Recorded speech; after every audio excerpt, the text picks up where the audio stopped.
তারতাপাড়া নীলকুঠি জামালপুর জেলার মাদারগঞ্জ উপজেলার তারতাপাড়া গ্রামে এই নীলকুঠিটি অবস্থিত। জানা গেছে ইংরেজ শাসনামলে এই নীলকুঠিটি তৈরি করা হয়, কিন্তু বর্তমানে প্রাচীন এই নীলকুঠিটিতে কোনো তদারকি না থাকায় লাখ লাখ টাকা মূল্যের 4 একর খাস জমি ও অন্যান্য সম্পদ বেদখল হয়ে গেছে। এখন পড়ে আছে শুধু ইংরেজদের নির্মিত চুন সুরকির ভগ্ন দালানকুঠা এবং পোড়ামাটির দেয়ালের ধ্বংসাবশেষ। এলাকার কিছু দখলবাজ লোক জমি দখলের নামে এই গুরুত্বপূর্ণ স্থাপনা ধ্বংস করে ফেলে এবং নীলকুঠির সম্পত্তি দখল করে নেয়। এখন প্রাচীন কিছু গাছ ও জঙ্গলের মধ্যে কুঠিটির শেষ অংশ কোনো মধ্যে টিকে আছে।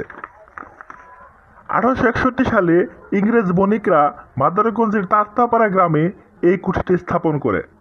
যমুনা নদীর মোহনায় এই কুঠিটি ছিল অত্র এলাকায় প্রসিদ্ধ, কারণ যমুনা নদীর তীরবর্তী এই কুঠিটিতে সহজে জাহাজ ভিড়ত। ভারত আসামের মধ্যে এই এলাকা থেকে সরাসরি নৌপথ চালু থাকায় এখান থেকে জাহাজ কলকাতায় চলে যেত। এখনকার সহজ সরল কৃষকদের জোর করে ইংরেজরা নীল চাষ করাতো।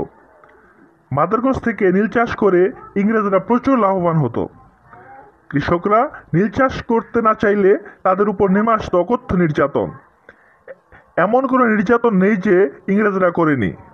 ইংরেজ বণিকদের অত্যাচারে অনেক কৃষক তাদের পৈতৃক জমি জমা বিক্রি করে রাতের আধারে ভারতের আসাম সহ বিভিন্ন এলাকায় চলে যায়।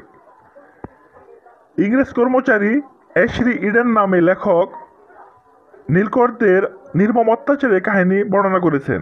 তিনি বলেছেন, ইংরেজরা খুন, অপহরণ, দাঙ্গা, ধর্ষণ, অগ্নিসংযোগ, নারী নির্যাতন সহ এমন কোনো অপরাধ নাই যে করেনি।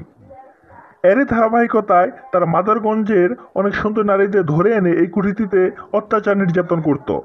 কথিত আছে যে মাদারগঞ্জের অনেক নারী ইংরেজদের কাছে তাদের ইজ্জত সম্ভ্রম হারিয়ে কুঠি সংলগ্ন